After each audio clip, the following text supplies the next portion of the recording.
میرے ایڈوائزر جناب ناصر اسلمانی صاحب،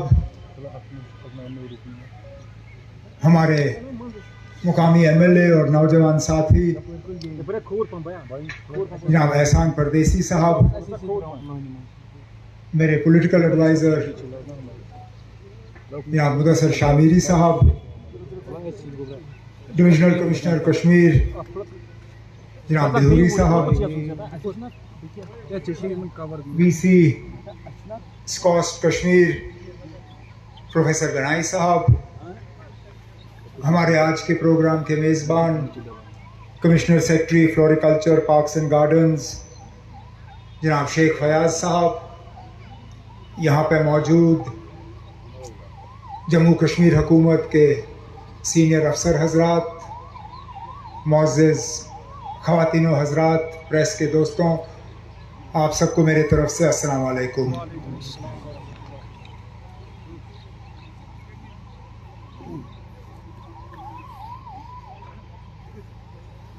وادی کشمیر اپنی خوبصورتی کے لیے مشہور ہے۔ اس خوبصورتی میں ہمارے جو باغ ہیں ان کا ایک اپنا ہی رول ہے۔ جب سے کشمیر لوگ آنا شروع ہوئے تب سے ہمارے باغ یا تو یہاں لگانے آئے یا ان کو دیکھنے آئے، یا تو مغل آئے انہوں نے یہاں باغ لگائے،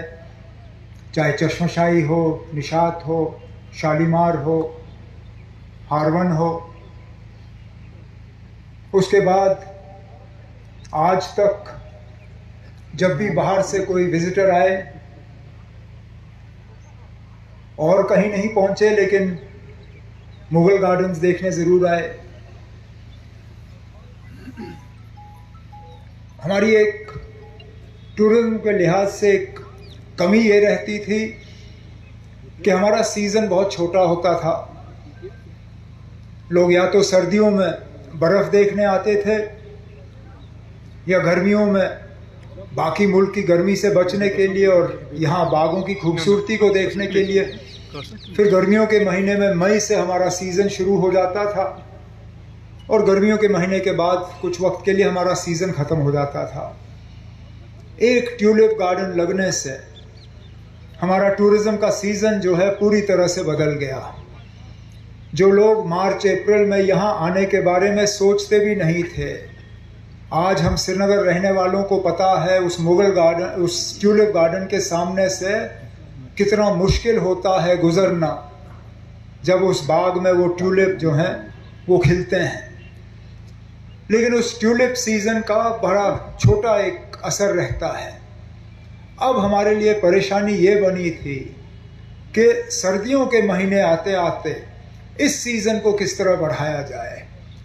اکتوبر نومبر جو کہ ہمارے لیے عام طور پہ ایک ڈاؤن سیزن مانا جاتا ہے، لو سیزن مانا جاتا ہے، جب تک کہ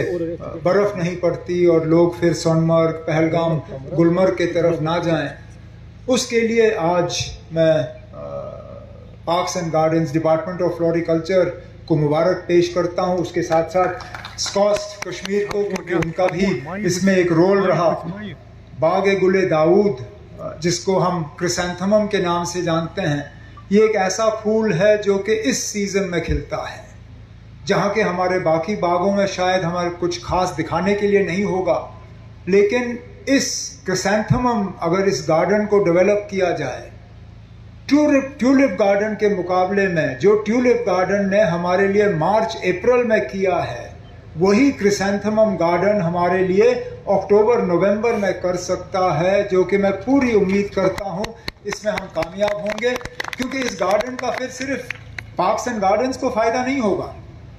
اب آپ دیکھیں جو لوگ ٹیولپ گارڈن دیکھنے آتے ہیں وہ صرف ٹیولپ گارڈن دیکھ کے واپس نہیں جاتے، آتے ہیں ٹیولپ گارڈن کے بہانے لیکن پھر باقی جگہ جاتے ہیں۔ اس کا فائدہ یہاں ہمارے پولو ویو کے دکانداروں کو ہوتا ہے، ہمارے شکارا والوں کو ہوتا ہے، ہمارے ٹیکسی والوں کو، ہوٹل والوں کو، ہاؤس بوٹ والوں کو۔ اسی طرح میں امید کرتا ہوں کہ یہ جو کرسانتھمم گارڈن کا ہم نے آج سنگ بنیاد رکھا ہے، اس کا اگر صحیح معنی میں اس کی ڈیولپمنٹ ہو، اور اس کی ایک بہت بڑی خاصیت یہ ہے، اس کے لیے ہمیں اپنا جو ہے زیادہ فارن ایکسچینج استعمال کرنے کی ضرورت نہیں ہوگی۔ ٹیولپ گارڈن کو زندہ رکھنے کے لیے فی الحال ہمیں باہر سے بلب لانے پڑتے ہیں، اس کا خرچہ ہمیں بہت برداشت کرنا ہوتا ہے۔ اب ایک پروجیکٹ کے تحت میں پچھلے دنوں جموں میں وی سی صاحب پروفیسر گنائی صاحب کے ساتھ بیٹھا تھا۔ ان کی اب کوشش ہے کہ انہی ٹیولپ بلبس کو یہاں پہ پروپیگیٹ کر کے ایک وقت ایسا آئے گا جب کہ امپورٹ سبسٹیٹیوشن کیا، ہم یہاں سے باقی ملک میں جو ہے ٹیولپ کے بلبس بیچنا شروع کریں گے۔ لیکن کرسانتھمم ایک ایسا پھول ہے جس کے لیے ہمیں باہر سے روٹ سٹاک یا باہر سے چیزیں لانے کی ضرورت نہیں ہوگی، یہیں پہ پروپیگیٹ ہوگا، یہیں پہ ملٹیپلائی ہوگا، یہیں پہ لگائیں گے، یہیں پہ استعمال ہوگا۔ تو امید کرتا ہوں کہ اگلے سال اسی ٹائم ہمارا یہ کرسانتھمم گارڈن جو ہے یہ تیار ہوگا، اور اس کو پھر ہم باقی ملک میں ایک ٹورزم جو ہے ڈیسٹینیشن کے طور پہ مارکیٹ کر کے سری نگر کو ایک نیا ڈیسٹینیشن یہاں پہ جو ہے ہم دے پائیں گے۔ لیکن اس کے ساتھ ساتھ یہاں پہ ہائی ٹیک نرسری کے ایکسپینشن کے لیے جو پروجیکٹ یہاں شروع ہوا ہے اس کی بھی اپنی اہمیت ہے۔ اب آپ دیکھیں یہاں پہ ایک ایگزیبیشن لگایا ہوا ہے، ایک نمائش لگی ہوئی ہے جس میں کہ آپ کے پروگریسو گروورز انہوں نے اپنا جو ہے اپنے اسٹال لگائے ہیں، اور اگر آپ دیکھیں جس طرح ناصر نے ابھی کہا، کشمیر کے ہر کونے سے یہاں آئے ہیں۔ آپ ضلع کا نام لے لیجئے تو کوئی نہ کوئی اس ضلع سے یہاں پہ ہے، کپوارہ سے لے کے اننت ناگ تک، اور حکومت کے طرف سے ان کو تھوڑی بہت مدد ملی ہے، لیکن اب اپنے پیروں پہ کھڑے ہیں، اور ایک بھی ان میں سے ایسا نہیں ہے جو کہ حکومت سے لی ہوئی مدد سے کم آج کمائی کر رہے ہیں۔ یہاں ایسے سٹال لگے ہوئے ہیں جنہوں نے حکومت سے 4-5 لاکھ روپے لیے ہوں گے شروع کرنے کے لیے، جن کی آج کمائی کروڑوں میں ہے، کچھ کم کچھ زیادہ، لیکن سب کامیابی سے جو ہے اپنے کام کو انجام دے رہے ہیں۔ اور بڑی بات یہ ہے کہ نہ صرف خود بلکہ اپنے آس پاس کے علاقوں سے انہوں نے وہاں لوگوں کو روزگار دیا ہے۔ اس سے ہماری انوائرمنٹ کی بچت ہو رہی ہے، ہم اپنے انوائرمنٹ کو بچا پا رہے ہیں، کمائی بھی ہو رہی ہے، زمین کا صحیح استعمال ہو رہا ہے، روزگار بھی ہم دینے میں کامیاب ہو رہے ہیں۔ تو اس سے بڑی بات اور کیا ہو سکتی ہے؟ ہماری تو کوشش رہنی چاہیے کہ اس طرح کے جو مثال ہم نے یہاں قائم کیے ہیں یہ اور ہوں۔ آج ہم نے 5 سرٹیفکیٹ دیے، کل کو میں امید کرتا ہوں کہ ہم 5 کے بجائے ہر ضلع میں ایسے 50 ہوں جن کو ہم سرٹیفکیٹ دے پائیں، اور جن کو ہم مثال کے طور پہ باقی نوجوانوں کے سامنے پیش کریں اور کہیں کہ اگر آپ کے پاس زمین کا چھوٹا سا بھی ٹکڑا ہے آپ اس کو استعمال کر سکتے ہیں ان چیزوں کے لیے۔ ایسینشل آئلز، بڑی بڑی چیزوں کو یہاں سے باہر بیچنا بہت مشکل ہے،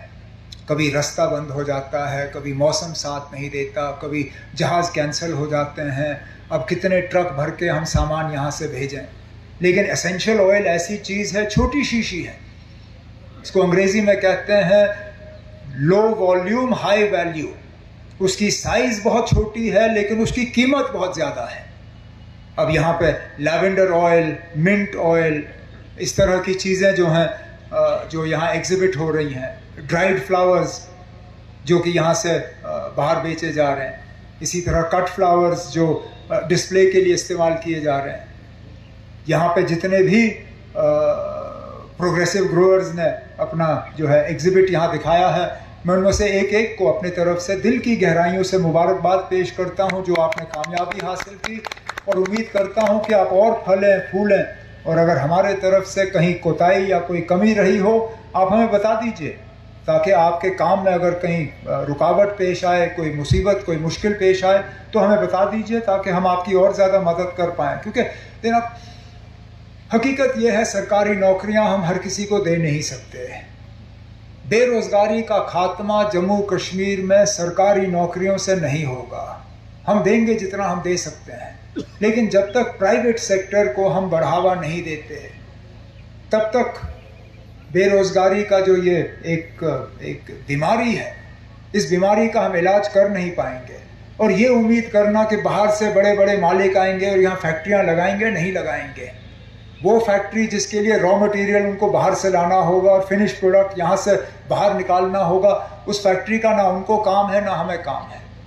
ہمیں ان چیزوں کے طرف توجہ دینی ہوگی جن کا ایک بیس یہاں پہ ہے، جن کی بنیاد یہاں پہ ہے، چاہے وہ ایگریکلچر کو لے کے ہو، چاہے ہینڈی کرافٹس کو لے کے ہو، اور چاہے فلوریکلچر کو لے کے ہو. تو میں اپنے طرف سے تمام ان لوگوں کو یہ یقین دلانا چاہتا ہوں جو یا تو اس شعبے کے ساتھ تعلق رکھتے ہیں یا اس شعبے کے ساتھ جڑنا چاہتے ہیں، کہ ہماری حکومت کی طرف سے جہاں پہ بھی آپ کو مدد کی ضرورت ہوگی اس فلوریکلچر اور الائڈ ایکٹیویٹیز کو بڑھاوا دینے میں ہم آپ کی مبارک پیش کرتا ہوں. اور آج جو پروگریسو گروورز کی طرف سے جو اس ایگزیبیشن میں آپ نے ہمیں جو دکھایا اور جو آپ نے کامیابی حاصل کی، اس کے لیے بھی آپ کو دل کی گہرائیوں سے مبارکباد پیش کرتا ہوں. بہت بہت شکریہ.